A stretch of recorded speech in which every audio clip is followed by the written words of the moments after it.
Queridos, vamos direto então para o livro de Ageu. Abra, por favor, a Escritura Sagrada no Antigo Testamento, no livro de Ageu.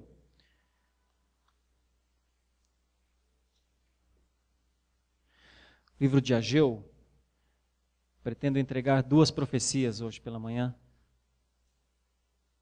Não minhas, obviamente. Do profeta Ageu. As duas últimas profecias, porque nós estudamos duas.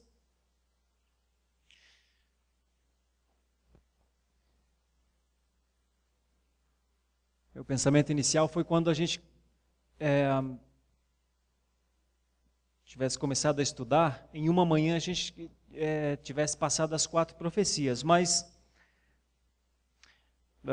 é claro, a gente ficou no primeiro domingo com a primeira, no segundo domingo com a segunda, mas hoje é o último dia, então nós temos meia hora, 40 minutos, para trabalhar esses últimos 2 temas.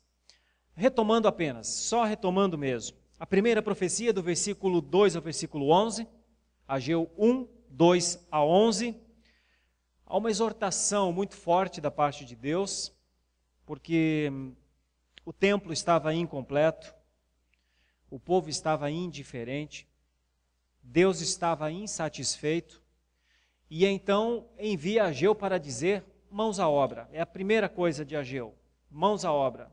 É a primeira coisa. Deus quis ser prioridade na vida do seu povo, como sempre. Mas aqui, através do trabalho, o templo estava parado e era inadmissível para o povo do Senhor ter o seu templo crescendo mato dentro do templo.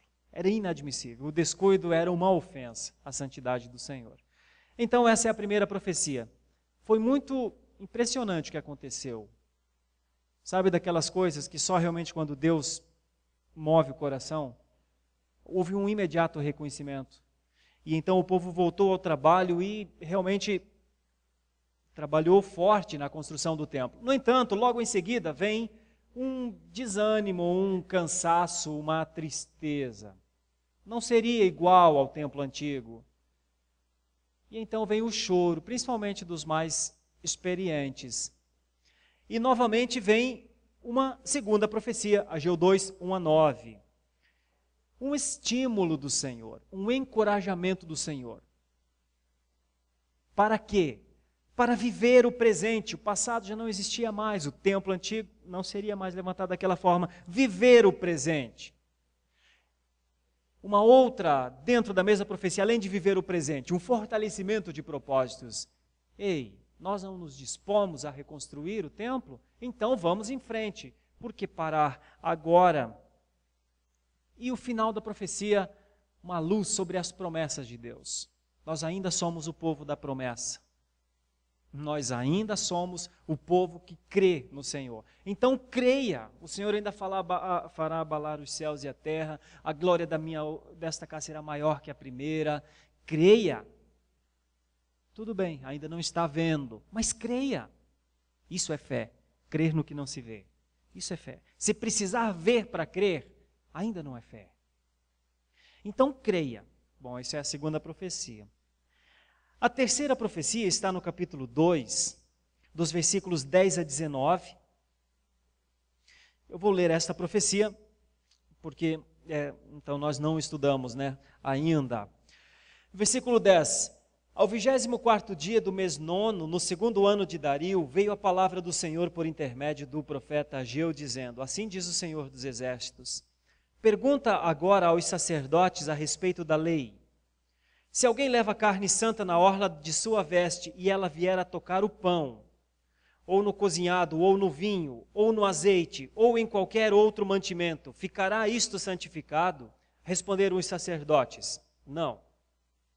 Então perguntou Ageu, se alguém que se tinha tornado impuro pelo contato com um corpo morto, tocar em alguma destas coisas, ficará ela imunda? Responderam os sacerdotes, ficará imunda. Então prosseguiu Ageu, assim é este povo e assim é esta nação perante mim, diz o Senhor.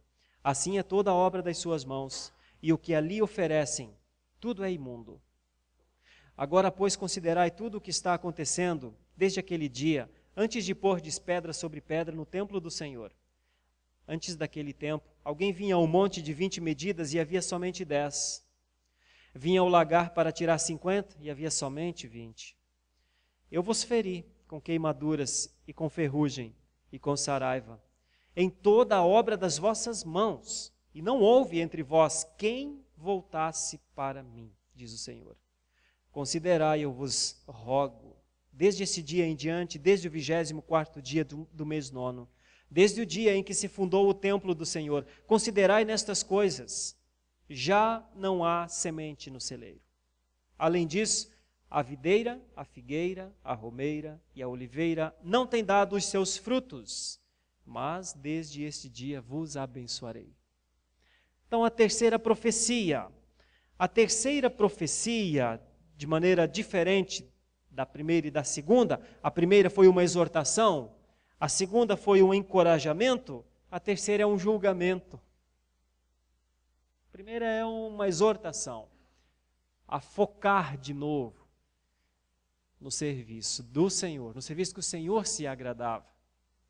A segunda é um estímulo para que o povo continuasse a fazer aquilo da melhor maneira. A terceira é um julgamento. E o julgamento tem a ver com a forma de consagração das coisas do Antigo Testamento. Mais ou menos, você leu a profecia, eu vou explicar rapidamente como mais ou menos isso funcionava. O fato é que aqui Deus está julgando o valor das atitudes do seu povo, se elas eram verdadeiras ou se elas não eram verdadeiras. Deus está julgando a adoração deles. Deus está julgando a consagração deles. Deus está julgando a santificação deles. E sabe como foi o resultado do julgamento? Praticamente uma das palavras mais duras da Bíblia: imundície. É difícil isso, é duro isso. É possível o povo de Deus viver numa esperança, numa expectativa de bênção, mas estar debaixo de maldição? É possível que mesmo dentro do pacto da aliança haja maldição? À primeira vista, todos nós queremos dizer, não, jamais, estamos imunes, nada, nem o mal sobrevirá sobre nós. Não, nós estamos completamente protegidos, absolutamente nada pode nos acontecer. Mas aqui aconteceu. Não é? Não foi assim que Deus disse? Chegavam para tomar 50, só tinha 20. Pensavam que estavam sob a bênção, imune, mas não estavam. E o mal que vos sobreveio, fui eu que fiz. Aqui não dá para dizer. Aqui mesmo debaixo da aliança, havia sim um nível corretivo do Senhor que estava apertando o seu próprio povo e eles precisavam reconsiderar. Então é um julgamento. Nós temos algumas coisas aqui. Vamos olhar o texto. Veja aqui, por favor, do versículo 12 para frente. Do 12 até o versículo 19. Do 12 até o versículo 14, né, mais ou menos. Olha esse detalhe. Se alguém leva carne santa, então imagine, alguém está vindo com a sua oferta. Carne santa, santificada, na orla da sua veste, e ela vier a tocar o pão, ou no cozinhado, ou no vinho, ou no azeite, ou em qualquer outro mantimento, ficará o pão, o cozinhado, o vinho, santificado? Os sacerdotes responderam não. Por um detalhe, porque a santificação, a santidade cerimonial, não se transferia. Ou seja, a carne santa vinha, era santificada. Se ela tocasse em um pedaço de pão, Ageu está perguntando, o pão fica santo? Os sacerdotes, com conhecimento da lei, diziam, não, só a carne, o pão não fica santo. A carne é santa. Mas encostar a carne santa no pão santo não faz o pão ficar santo. Ageu faz a pergunta a eles. Ele diz, fica santo? E eles dizem, não fica santo. Agora vê a outra pergunta de Ageu. Então perguntou Ageu, Se alguém que se tinha tornado impuro pelo contato com um corpo morto tocar em alguma destas coisas, ficará ela imunda? Responderam os sacerdotes: ficará imunda. Então, para a gente entender a profecia e o que ela queria dizer e onde Ageu queria chegar, a santidade cerimonial não era transferível, mas a impureza era. Percebe? A santidade não podia ser transferida da carne santa para o pão santo. Mas se um homem, conforme diz o texto, não consagrado, como está escrito aqui, se alguém que se tinha tornado impuro pelo contato com um corpo morto, vocês sabem que os sacerdotes, inclusive quando estavam indo ao templo, eles, se tivesse alguém morto à beira do caminho, eles não tocavam nele. Por quê? Porque ficaria impuro. A lei dizia que ficava impuro mesmo. Então, se ele, impuro, tocasse no pão, tocasse na carne santa, ficava impuro. Percebe a diferença? A santidade sempre foi e sempre será pessoal. Mas a impureza se transmite. Claro que com cuidado, eu vou usar uma expressão, é uma expressão que a gente tem que tomar cuidado com ela, mas ela é de conhecimento nosso. Anda com quem, me diz com quem andas e te direi quem és. Aí, Ageu, depois dessas duas perguntas, e são perguntas retóricas, porque os sacerdotes sabiam as respostas. Eles sabiam a resposta da primeira pergunta e da segunda pergunta. E aí vem a resposta duríssima de Deus, através de Ageu, que é essa aqui. Então prosseguiu Ageu: assim é este povo, assim é esta nação perante mim, diz o Senhor. Assim é toda a obra das suas mãos, e o que ali oferecem, tudo é imundo. Tudo é imundo. Bom, o que está por trás dessa ideia e o que nós precisamos entender? Não era só uma questão de construir o templo, organizar as coisas e estar lá. Se o coração fosse imundo, a adoração seria imunda.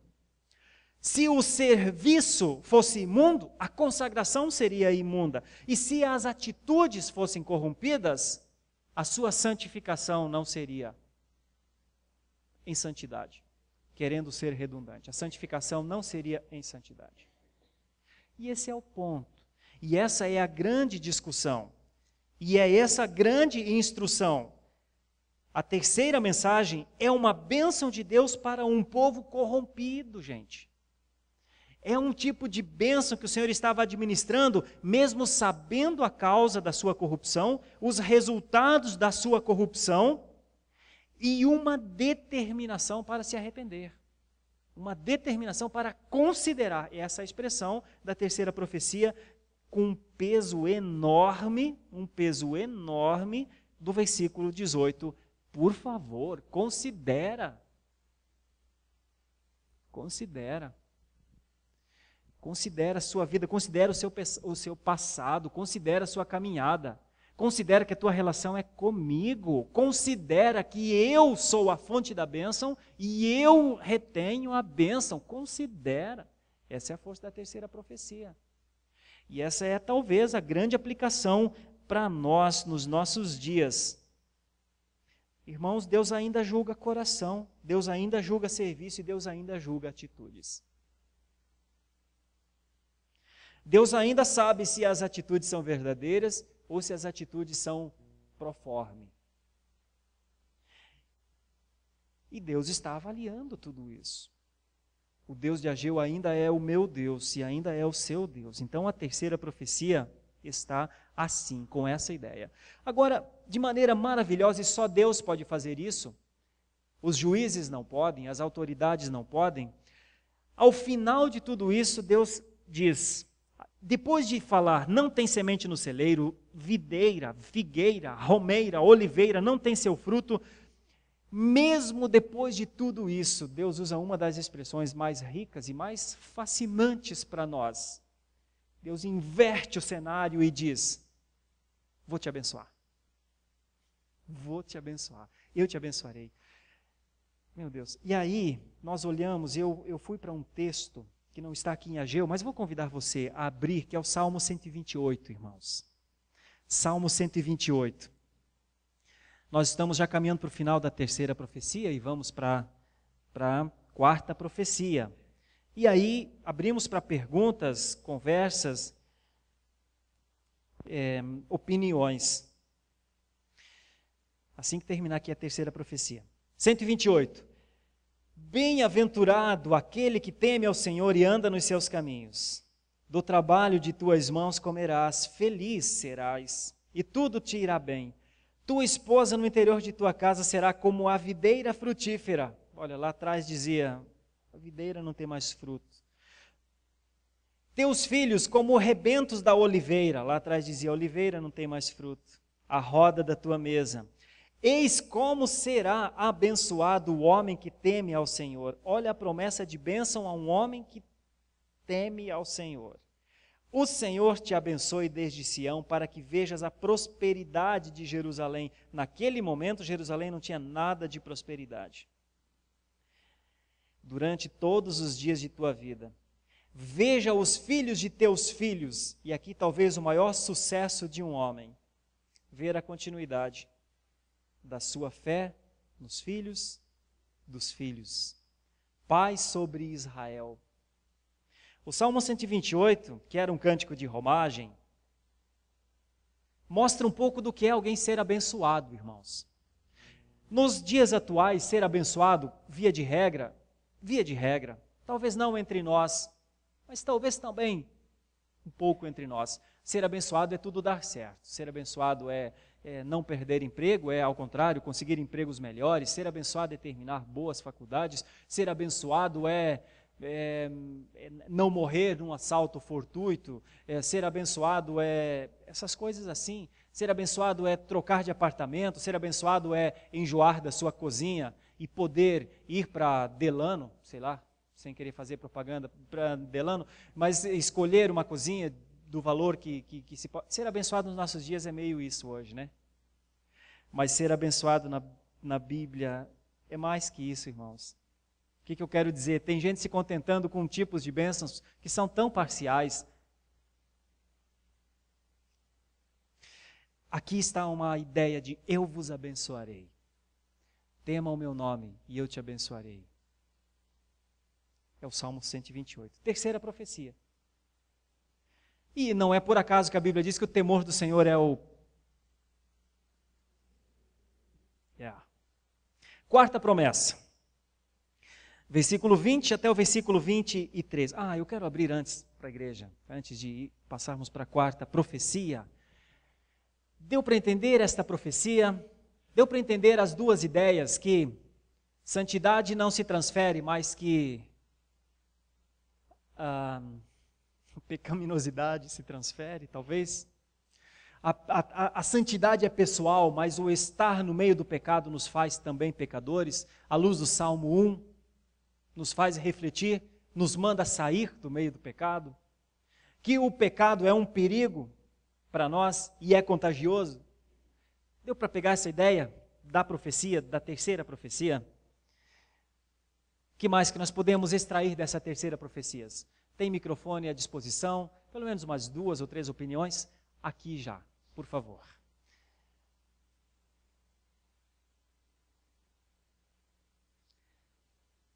O valor das atitudes verdadeiras, tema da terceira profecia. Eu me lembrei de um estudo sobre drogas, que orienta os pais, né, desde quando ele vai orientar os filhos sobre drogas. Pasmem-se os pais, mas a partir de 2 anos. Ele pode ensinar os filhos sobre drogas. E para os adolescentes, um conselho que se dá aos pais é o seguinte, por esse estudo. Pergunte ao seu filho se ele tem um colega ou um amigo que usa drogas. Aí você vai cuidar do seu filho. Porque realmente é transferível. É um nível de risco bem elevado. Mais alguém gostaria de opinar? Por favor.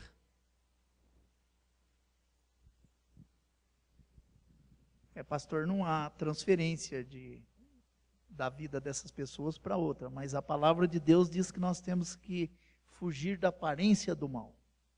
É. Hoje a grande dificuldade nossa, fora da igreja, porque aqui na igreja é mais fácil, é viver no meio de pessoas que vivem somente na aparência do mal. Então, temos que fugir da aparência do mal, para poder viver uma vida santa, conforme é a profecia do Senhor. E lembrando que no Velho Testamento, a maior parte daquelas pessoas que assumiam o lugar de servos de Deus, eles iam e faziam tudo ao contrário daquilo que era proposto por Deus, que era a santidade. Deus sempre se preocupou muito com isso, com o seu povo ser santo. O benefício não é para Deus, irmãos. A santidade do povo de Deus não leva um benefício ao Senhor. Ela leva ao próprio povo, não é? Ok? Mais uma opinião aqui, por gentileza, e aí nós vamos para a quarta, então. Aqui.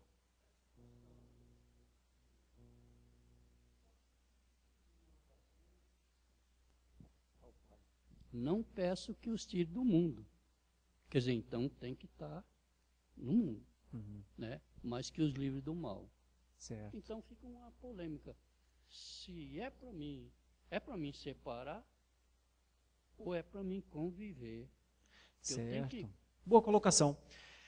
Toda a santidade, e a base é a oração sacerdotal, de João 17, quando Jesus estava ascendendo aos céus e disse aos seus discípulos: eu os considero de hoje em diante como um só, e peço que o Senhor não os tire do mundo, mas os livres do mal, né?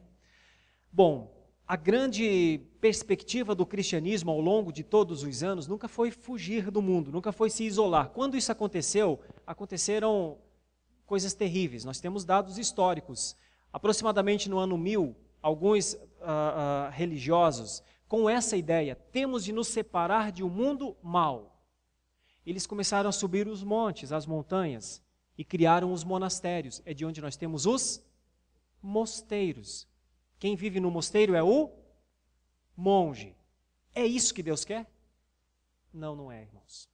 Não é. Nós não fomos chamados para sermos monges, que se separa do mundo e vai viver a sua santidade lá em cima de um cume de um monte. Não. Então esse é o risco, quando a gente fala, vamos nos separar desse mundo mau, então vamos para onde? Para o mosteiro? Não. Nós temos de nos separar de um mundo mau, pelo que temos dentro de nós, porque maior é o que está em nós do que o que está no mundo. Nós temos de nos separar de um mundo mau pelas promessas, pela segurança de Deus. Eu não te deixarei, eu não te abandonarei. Onde você andar, contigo eu estarei. Nós temos de nos separar aqui. Aqui. Não é pegando uma mochila e indo para o deserto, como nós tivemos o ermitão, né, que ficou em cima de um toco, anos parado, longe do mundo, no deserto. Simão, o ermitão. Não, jamais. Mas então, pastor, então não temos de nos separar? Sim, temos de nos separar. Mas temos de nos separar dentro da nossa cabeça. Temos de nos separar pela nossa fé. Por isso temos de saber o que é certo e o que é errado para escolher o certo. Temos de nos separar do pecado, mesmo em meio ao pecado. Mas nós nos separamos assim. Ok? Podemos ser separados, mesmo vivendo no mundo. Isso é santidade, a santificação. Sim.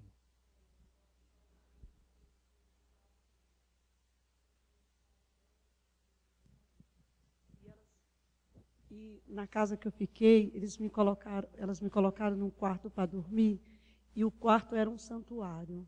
Eu tinha a impressão que estava num terreiro, sabe assim, tinha imagem de todos os tamanhos, em cima do guarda-roupa, em todos os lugares do quarto. Eu até fotografei para trazer para os meus filhos, mas no dia seguinte ela me pediu a máquina e eu tive que apagar, porque era muito específica as fotos.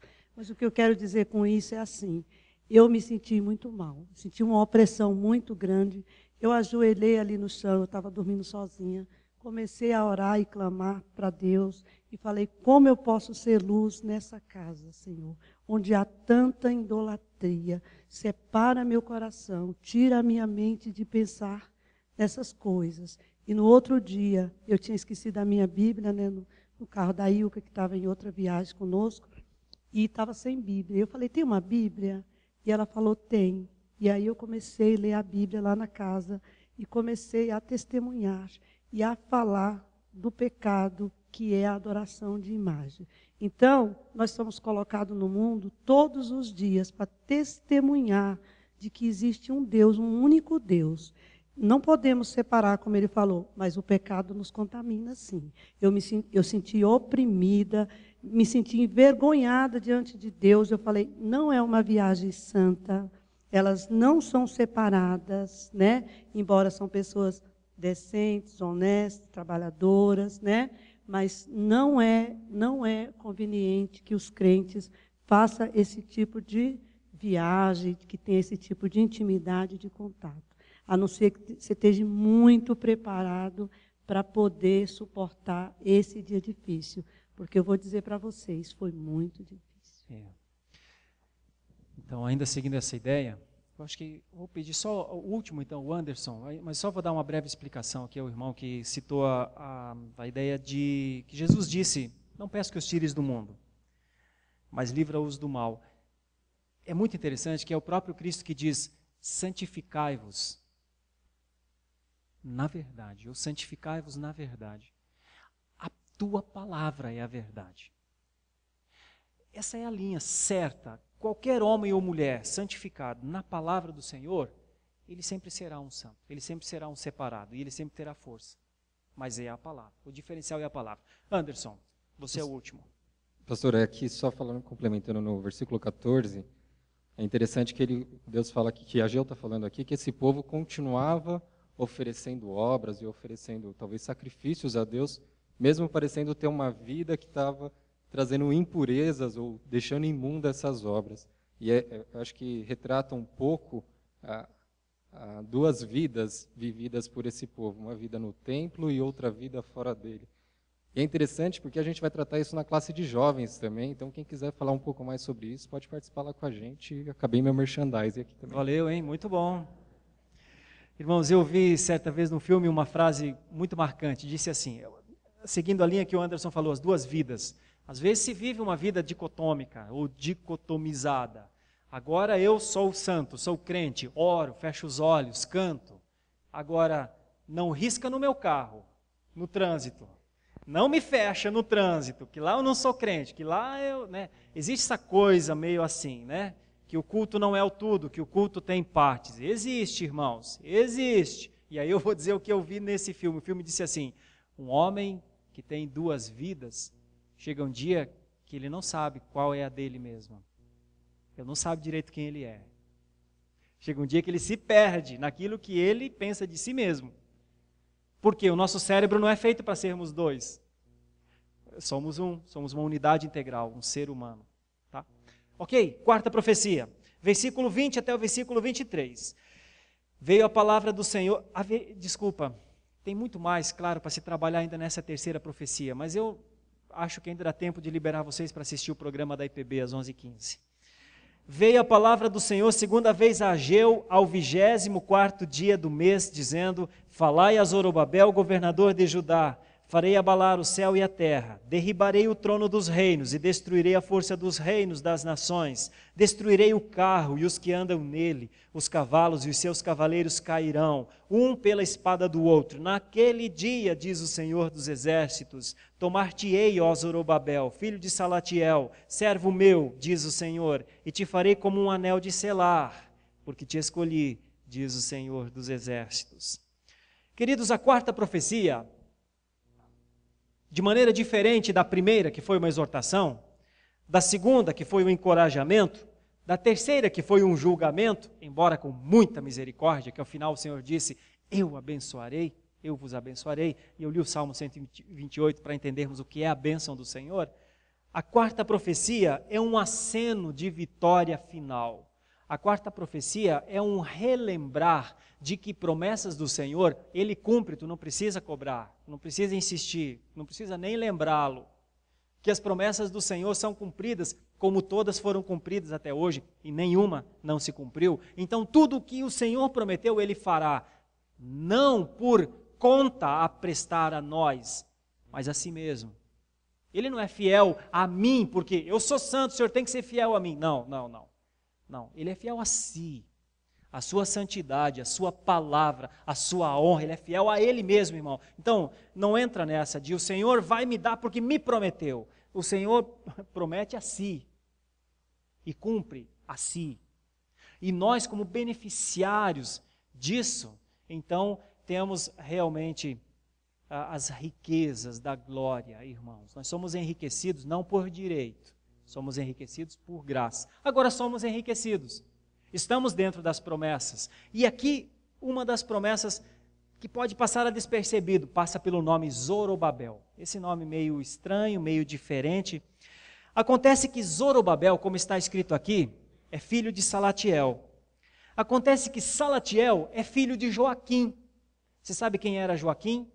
O último rei, antes do povo ter sido escravizado sob Nabucodonosor. Joaquim era o rei. Joaquim é o rei.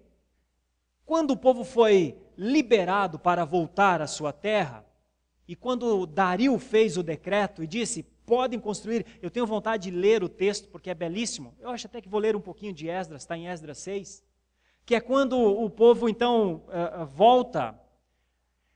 Os persas mandam Zorobabel para ser governador de Judá. Mandam Zorobabel como um líder político, provavelmente, como um desagravo a Joaquim, que ainda está vivo, só que está preso, não pode mais reinar. Está lá com os seus colonizadores, os seus vencedores.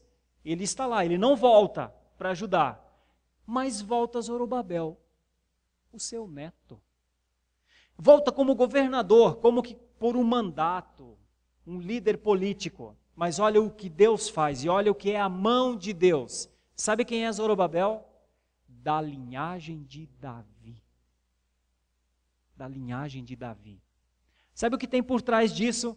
Deus dizendo, continua o trono de Davi.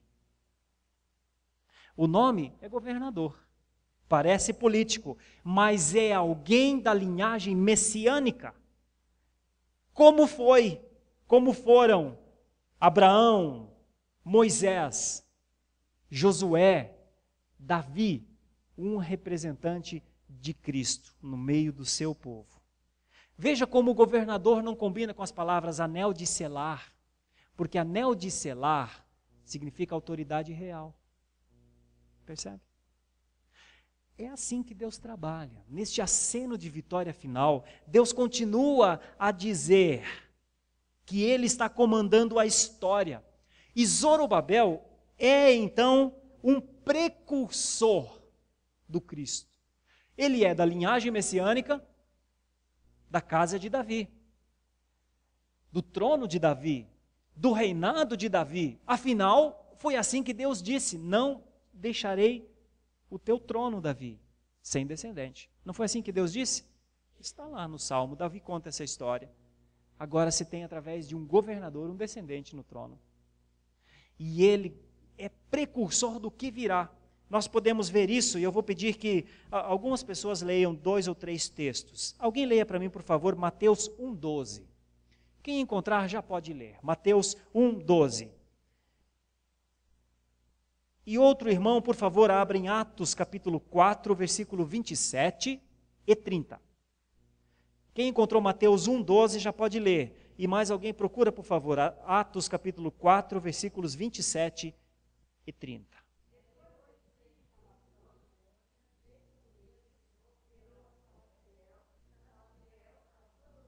Isso, depois do exílio. Foi em estéreo aqui, né, com uma voz aqui e uma voz ali. Valeu, obrigado. Então, Jesus é o perfeito descendente. Jesus é o real servo de Deus. Atos 4, 27. Mais 2 pessoas leiam, por favor. Atos 4, 27. Desculpa a brincadeira.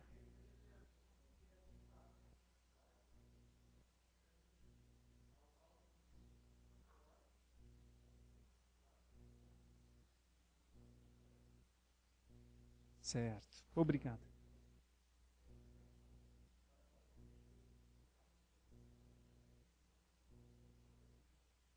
Isso. É a sequência histórica. Eu estou preservando aqui a linha messiânica, para dizer que a quarta profecia aponta para alguém que governará de verdade o reino pleno, que foi prefigurado por Zorobabel. Lá atrás, um dos momentos mais difíceis de se entender a história. No entanto, está dizendo, aquele Zorobabel é a linha messiânica para onde Cristo chega. Então, até nisso, até através do Império Persa, dos povos babilônicos, das forças contrárias à continuidade da aliança, da execução das práticas da aliança, até ali tem um Deus em ação. Eu acho isso maravilhoso. E aí vem mais pelo menos duas ideias falando sobre o futuro, sobre então este reino pleno, que está aqui ainda em Ageu, que é a força da expressão naquele dia, do versículo 23. Naquele dia, diz o Senhor dos Exércitos, tomar-te-ei a Zorobabel, filho de Salatiel, servo meu, diz o Senhor, e te farei como um anel de selar, porque te escolhi, diz o Senhor dos Exércitos. Então eu vou pedir que alguém, por favor, abra na segunda carta de Pedro, capítulo 3, versículo 10. Segunda de Pedro 3:10, e alguém abra em Apocalipse 18:8. Quem encontrou 2 de Pedro 3:10, parabéns, achou rápido.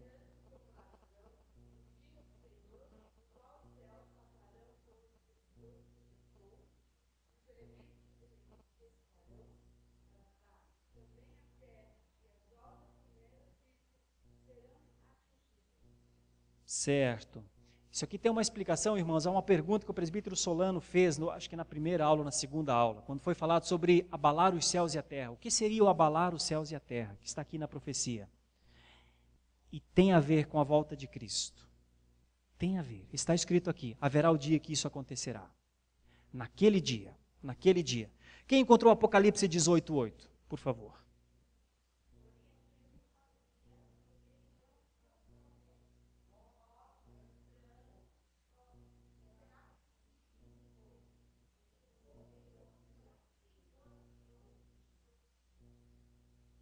Como é a última palavra aqui? O julgou, que o julgou, certo? Então essas duas expressões estão ainda por acontecer. Agora creia, elas acontecerão. Agora eu quero levá-los, para concluir, que já são 11:07, eu quero levá-los a Esdras capítulo 6. Abra, por favor, em Esdras capítulo 6. Esdras é perto de Neemias, Esdras capítulo 6. Porque Esdras é a história que nós vimos das 4 profecias. Esdras foi escrito, foi contado um pouquinho depois, talvez um ano depois do que aconteceu aqui em Ageu. Esdras chega a esse lugar. E aí Esdras conta estas coisas. Como isso aconteceu? Então imagine que agora você está lendo a história contada um ano depois, ou um pouco mais. E se você não sabe como foi o decreto do rei Dario, eu consigo, nos 2 minutos aqui, ler este capítulo para que possamos entender. Esdras 6. Então o rei Dario deu ordem, e uma busca se fez nos arquivos reais da Babilônia, onde se guardavam os documentos. Em Acmetá, na fortaleza que está na província da Média, se achou um rolo.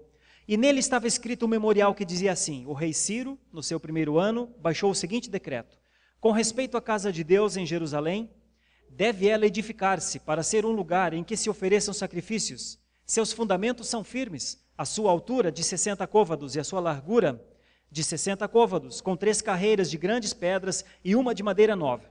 A despesa se fará da casa do rei. Demais disto, os utensílios de ouro e de prata da casa de Deus, que Nabucodonosor tirara do templo que estava em Jerusalém, levando-os para a Babilônia, serão devolvidos para o templo que está em Jerusalém. Cada utensílio para o seu lugar, serão recolocados na casa de Deus. Note, ninguém era crente aqui, nem esse rei. No entanto, baixa o decreto. Agora, pois, Tatenai, governador da além do Eufrates, que foi um dos que se incomodou muito com a reconstrução de Jerusalém, Setar-Bozenai e seus companheiros, os afarsaquitas, que estais para além do rio, retirai-vos para longe dali. Não interrompais a obra da casa de Deus, para que o governador dos judeus, que era Zorobabel, e os seus anciãos reedifiquem a casa de Deus no seu lugar. Também por mim se decreta o que haveis de fazer a estes anciãos dos judeus, para que reedifiquem esta casa de Deus, a saber, que da tesouraria real, isto é, dos tributos da além do rio, se pague pontualmente a despesa a estes homens, para que não se interrompa a obra. Também se lhes dê, dia após dia, sem falta, aquilo que houver em mister, novilhos, carneiros, cordeiros para o holocausto ao Deus dos céus, trigo, sal, vinho e azeite, segundo a determinação dos sacerdotes que estão em Jerusalém, para que ofereçam sacrifícios de aroma agradável ao Deus dos céus e orem pela vida do rei e de seus filhos. Também por mim se decreta que todo homem que alterar este decreto, uma viga se arrancará da sua casa, e que seja ele levantado e pendurado nela, e que da sua casa se faça um monturo. O Deus, pois, que fez habitar ali o seu nome, derribe a todos os reis e povos que estenderem a mão para alterar o decreto e para destruir esta casa de Deus, a qual está em Jerusalém. E aí ele assina: eu, Dario, baixei o decreto, que se execute com toda a pontualidade. É fantástico isso.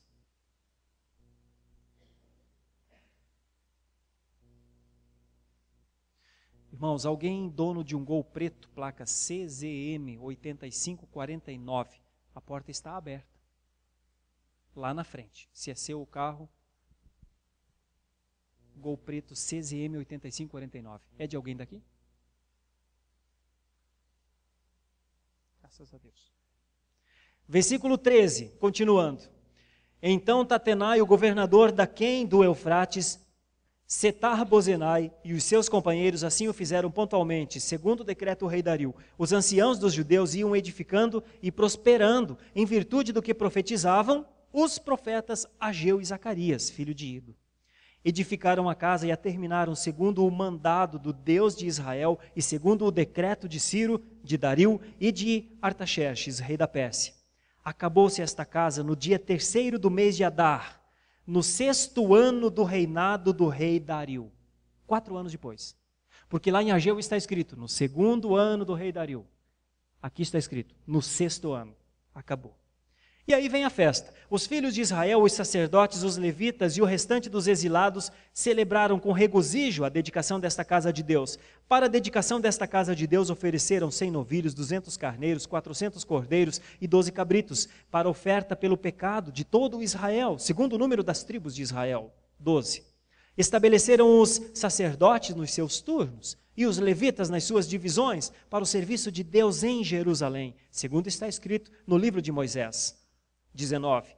Os que vieram do cativeiro celebraram a Páscoa no dia 14 do 1º mês, porque os sacerdotes e os levitas se tinham purificado como se fossem um só homem, e todos estavam limpos. Mataram o cordeiro da Páscoa para todos os que vieram do cativeiro, para os sacerdotes, seus irmãos e para si mesmos. Assim comeram a Páscoa os filhos de Israel, que tinham voltado do exílio, e todos os que, unindo-se a eles, se haviam separado da imundícia dos gentios da terra para buscarem o Senhor, Deus de Israel. Celebraram a festa dos pães asmos por 7 dias, com regozijo, porque o Senhor os tinha alegrado, mudando o coração do rei da Síria a favor deles, para lhes fortalecer as mãos na obra da casa de Deus, o Deus de Israel. É isso. A história é contada um pouquinho depois. Assim é Deus. Assim é Deus, que age aqui e ali, ao mesmo tempo, em favor da sua glória e do seu povo. Age no coração do rei da Pérsia. Age no coração do profeta Ageu. Age no coração do povo de Deus. Age no coração de Zorobabel. Mantém a sua linha messiânica de maneira intacta. A glória de Deus está intacta, apesar de nós. Mas na misericórdia de Deus, Ele ainda consegue dizer, eu te abençoo. Teme ao meu nome, eu te abençoo. Termina o livro de Ageu. 520 a.C. E aí nós temos ainda um último texto que eu quero ler com você, que está em Hebreus, capítulo 12, versículo 26. E já abro para algumas considerações e conclusão desta aula, desta classe, desta manhã. Hebreus, capítulo 12, por favor, Hebreus capítulo 12, versículo 26. Quando se fala de conclusão, quando se fala da linhagem messiânica, quando se fala do plano de redenção, a gente não pode perder de vista isso aqui. Do versículo 26, até do 25 para frente, até o 30. Tende cuidado, não recuseis ao que fala, pois se não escaparam aqueles que recusaram ouvir quem divinamente os advertia sobre a terra, muito menos nós, o que nos desviamos daquele que dos céus nos adverte. Aquele cuja voz abalou então a terra, agora porém ele promete dizendo, ainda uma vez por todas farei abalar, não só a terra, mas também o céu. Ora, esta palavra, ainda uma vez por todas, significa a remoção dessas coisas abaladas, como tinham sido feitas, para que as coisas que não são abaladas permaneçam. Por isso, recebendo nós um reino inabalável, retenhamos a graça, pela qual sirvamos a Deus de modo agradável, com reverência e santo temor, porque o nosso Deus é fogo consumidor, e o povo de Ageu e de Zacarias que o diga. Deus não é um Deus ameaçador, meus irmãos, é que Deus é um Deus tão justo que não pode negar, através da expressão da sua palavra, sua justiça. E Deus não se deixa e não quer que os pregadores preguem um Deus diferente do que Ele é. Na mesma proporção que Ele é amor, Ele é justiça. E aqui está a Bíblia dizendo. Então a nós, atenção, vigiar. É a aplicação da última profecia de Ageu. O Senhor está no controle de tudo. Descansa no Senhor. Agora faz a sua parte. Faz a sua parte. Buscando a santidade, crescendo em comunhão, conforme nós vimos em Ageu.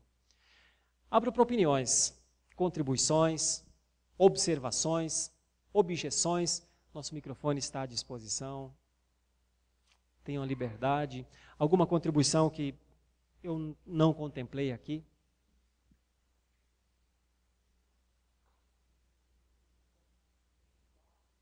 Provavelmente porque ele deve ter nascido num dia de festa.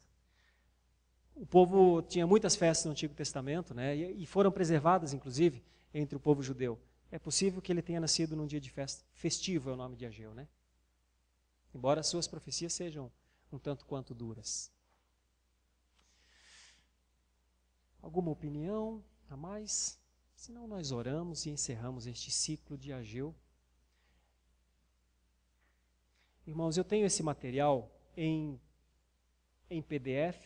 Se alguém quiser alguma coisa a mais para entender um pouco mais de Ageu, fala com a Selma, por favor. Eu coloco no e-mail. Então, oremos. Fiquemos todos em pé e oremos ao Senhor, então.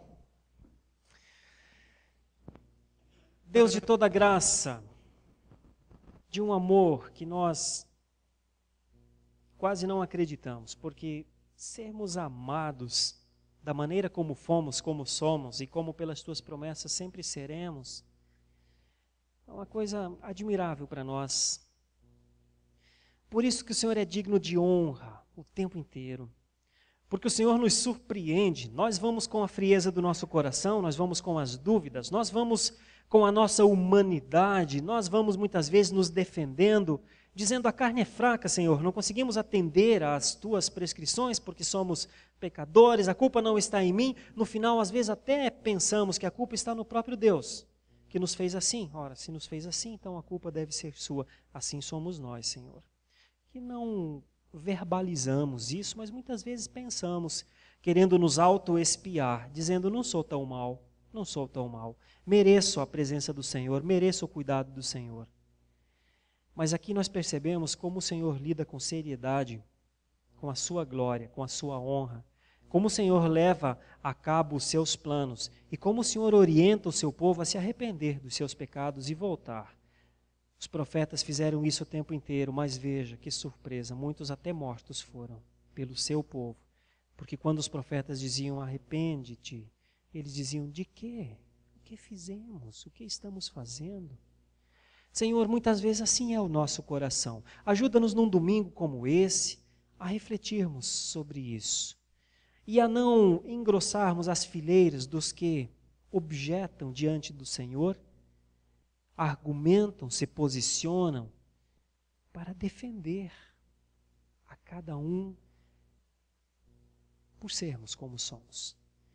Ajuda-nos, Senhor, a não agirmos assim. Ajuda-nos a compreender que a Tua palavra e que a Tua vontade são santas, agradáveis, perfeitas.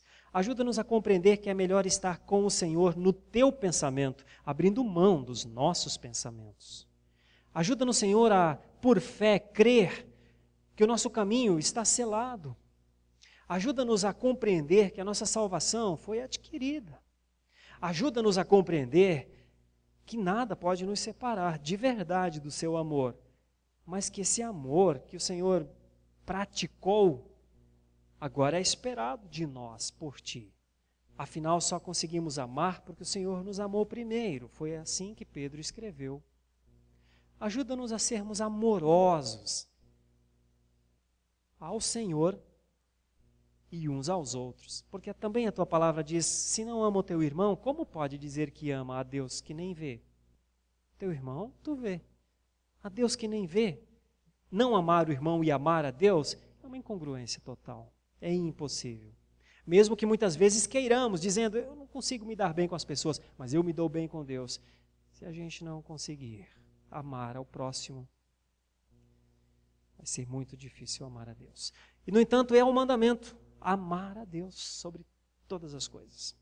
Oh Deus, nós Te buscamos nessa manhã pedindo que o Senhor nos ajude a darmos respostas positivas ao que o Senhor espera de nós, seu povo, em fidelidade, em adoração, em consagração, em santificação. Ajuda-nos, Deus. Ajuda-nos, Deus. Colocamos a nossa vida, pedimos perdão pelos nossos pecados, pedimos que o Senhor nos dê a graça de um voto novo, talvez, de uma proposição pessoal nova, talvez. Até nisso pedimos que o Senhor nos ajude nos nossos propósitos, mas temos alegria em nos devotarmos, em entregarmos, consagrarmos, reconsagrarmos a Ti, nosso supremo benfeitor. Te adoramos assim nessa manhã. Em nome de Jesus, amém.